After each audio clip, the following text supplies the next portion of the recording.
Good morning. Today we're going to begin discussing the novel The Life We Bury. It'll be an introduction, and then we're also going to review thesis statements and just kind of give a quick overview. I'm sure that most of you did thesis statements in high school. I'm sure that most of you had reviews of thesis statements in Comp 103, but I think I'll just do a quick review anyway. Before we get on to the basics of the video, here are a couple of reminders. I sent out an email yesterday reminding or telling people that if you attend the Great Plains Writers Tour on Wednesday, it's in Marion Auditorium at noon, and you write a summary and response, you can get some extra credit points. A couple of other reminders that were in that email. If you're watching the video, please remember to write your response in the YouTube comments. If you're in class, it's going to go in the Google Drive folder and title with the date and your last name. So, for example, my last name is Collis, so it's 2/1/21. But if you're watching the video, write it in the comments for the daily writing. If you're in class, it goes in the Google Drive folder. As part of the intro, I want to talk about tone. I think that matters because of the nature of the detective novel. I want to talk a little bit about the supernatural playing into this at the beginning, and I want to talk about the senses and how Eskins makes appeals to the senses. And those both tie in, I think, the supernatural and the senses both tie into tone. First of all, by basic definition, tone is the attitude that the speaker has toward the subject. In fiction, it's usually the narrator. In nonfiction, it'll be the writer, the author, and it's their attitude. The idea in this novel is, of course, the narrator is set up for us as the protagonist. So it's what the protagonist is saying about the tone that matters. And if you look at the beginning, you've got these negative words: pestered, dread on page 7, warning, I think, is a big chunk of, again, the negative tone. And then, would I have taken a safer path? The implication is the path he took was unsafe. Also notice the supernatural idea here of premonition, the idea of the third eye, the idea of seeing around the curve of time. All of those, I think, are negative. Even if we're talking about the fates, I think when we're dealing with the fates, we have this idea of, these 3 old women. One of them sits there and spins the thread of your life. And if that thread has poor quality yarn, you have a poor quality life. The second one measures the length of your life. And the third one cuts it. And once it's cut, it's over. On the second part here, I think we've got the idea of appealing to the senses. First of all, we've got the sense of smell, smelling the funk of hopelessness. And then when he visits the nursing home, he's got stale air, pungent aroma of antiseptic cream and urine, making his eyes water. The senses of the place, whether it's the home he grew up in, whether it's the nursing home where Carl lives, or if you go to the bottom of the second column on the slide, the building he lives in now. It has an ancient cellar. It breathes dankness up through the floorboards. There's a pungency, again, wet dirt, the tang of rotting timber. And so now we've got hopelessness. We've got rotting. We've got stale. Okay? And when we're not in those versions, the town he grew up in, the mark had left a scar, so it's something visible that gives its character. But remember, scars are also things that people can feel and touch, and so there's those feelings as well. And the idea of a scar again ties into the idea of touch, because originally it was some sort of wound that caused pain. So he's appealing to the sense of smell, he's appealing to the sense of sight, he's appealing to the sense of touch, but all of them are negative. All of them are things that have negative connotations, negative denotations, definitions. And with all of that, we get this idea that the tone is dark, the tone is depressing. And when I talked about the formula, remember that that leads us into the hard-boiled formula. I'll get to that a little bit later in the slide as well. And even when we get to Carl, we get this idea of, look, I'm going to die. I can count my life in hours. And then we're going to put the onus on the protagonist. We're going to put the onus on Joe. All right? I need to know that you're worth my time. And so part of the novel now, with this idea of, dank and corrupt and hopeless and funk, we're dealing with this idea of proving that you are worth something, proving that you can rise above that. And so the protagonist is going to have to show throughout the rest of the novel that he can rise above all of these all of the senses that are negative, all of the things that are providing this tone of negativity and darkness and corruption. I think we can use that term as well. Rot, all of those things he has to rise above. And so appealing to the senses sets up a tone and sets up one of the challenges the protagonist has to get over. I think also, in addition to dealing with the situation of having to rise above hopelessness and funk, Joe comes to this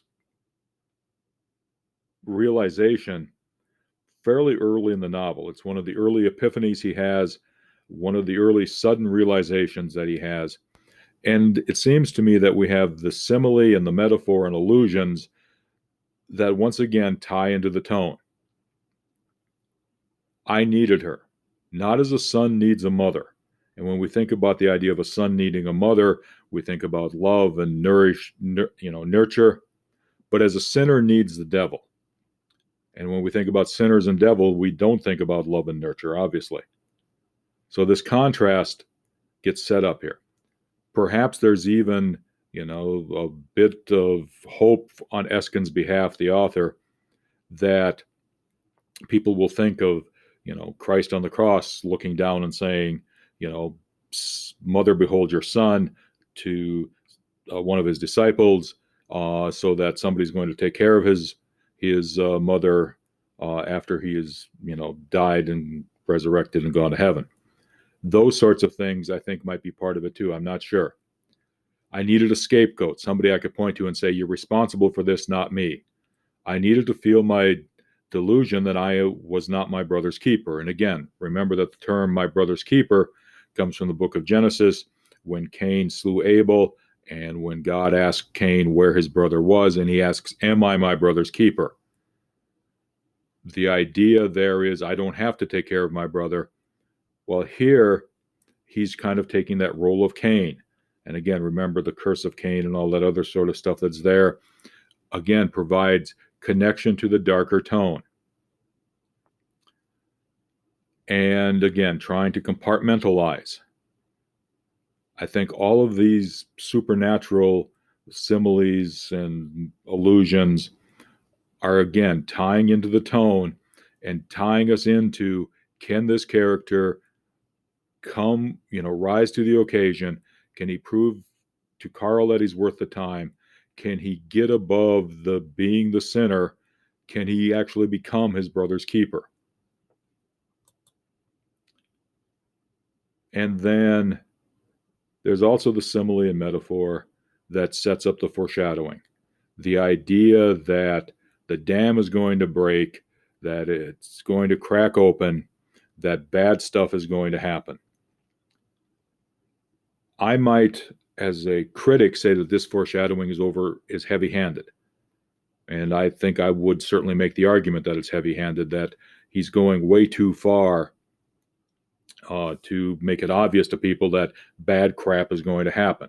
And that metaphor, or that, excuse me, foreshadowing should be a little bit more subtle. But still, it ties in with the tone. It gives us this feel of breakage, of things falling apart, of rot and corruption. And again, the protagonist is going to have to rise above this. Joe is going to have to rise above all of this.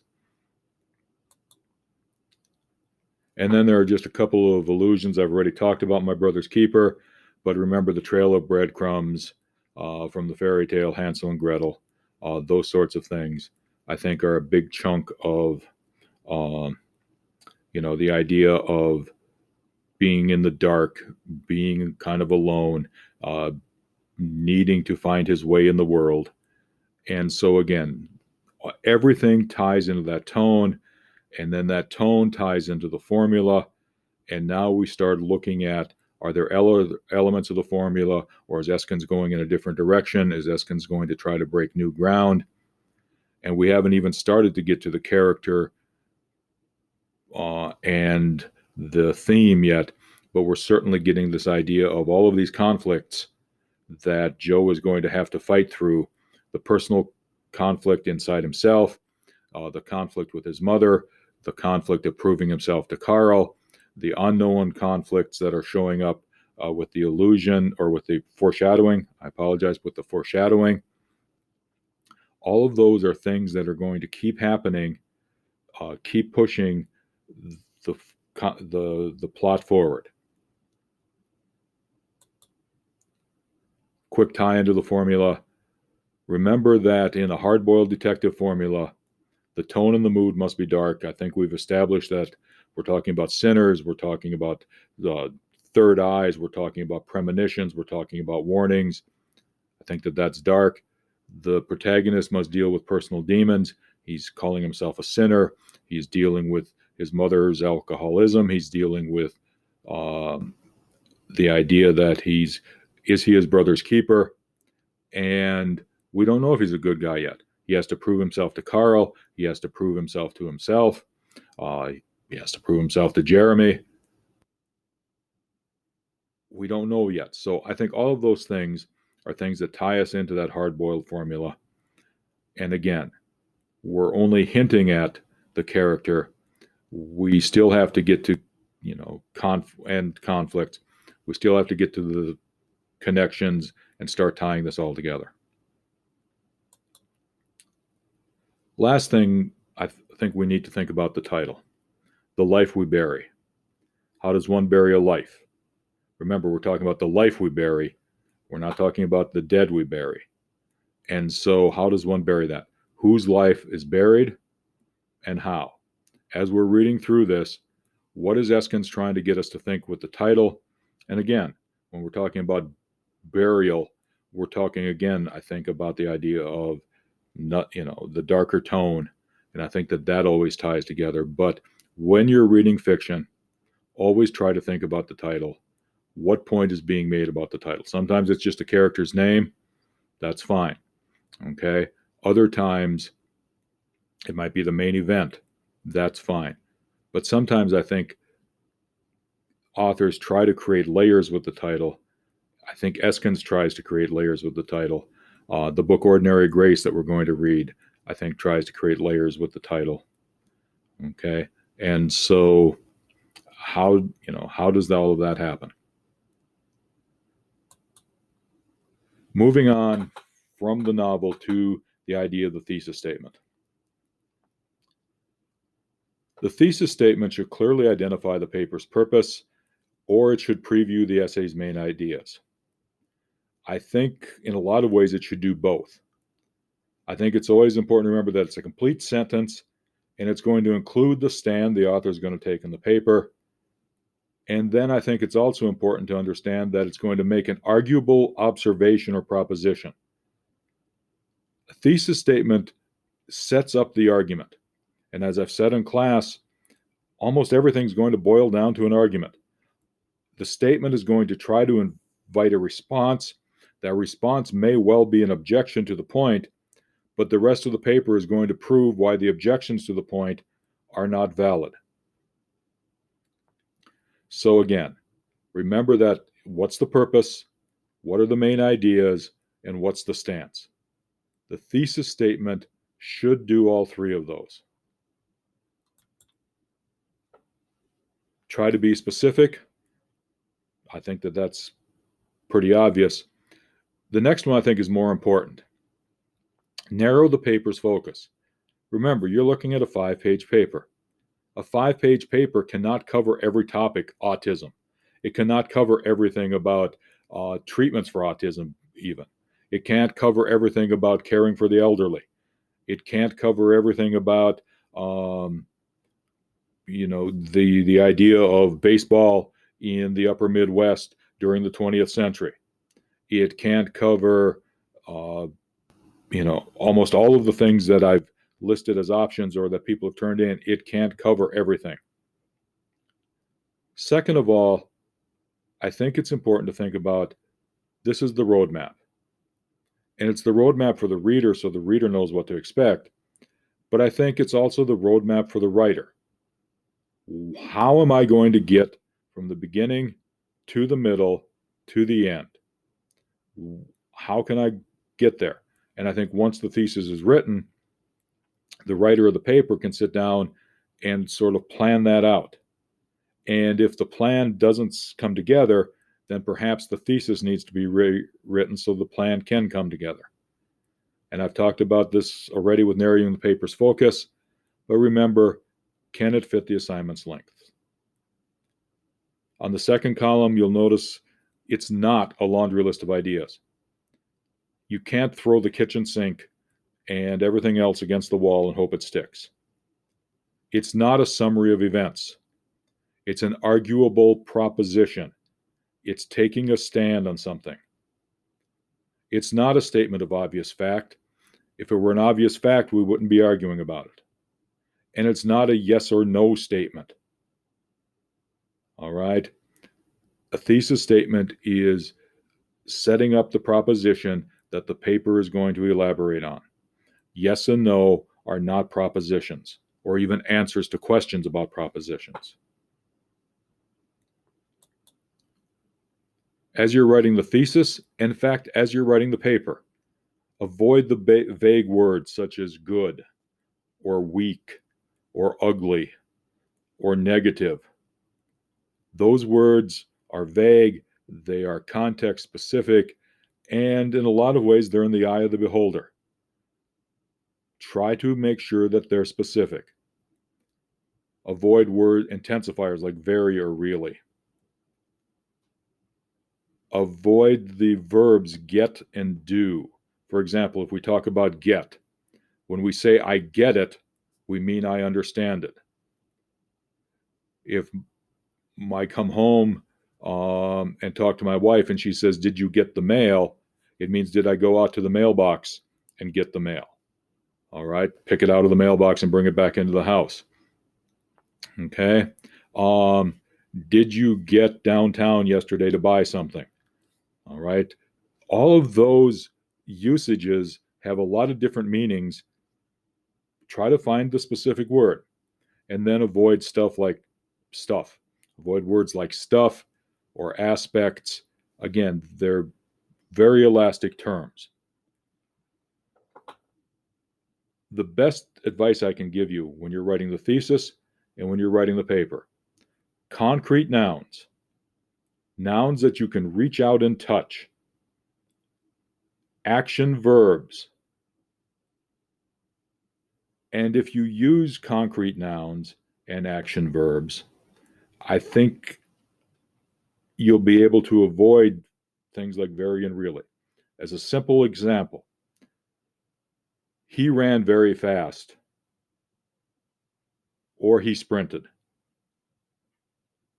Sprinted takes the idea of very fast into account. It's one word instead of two.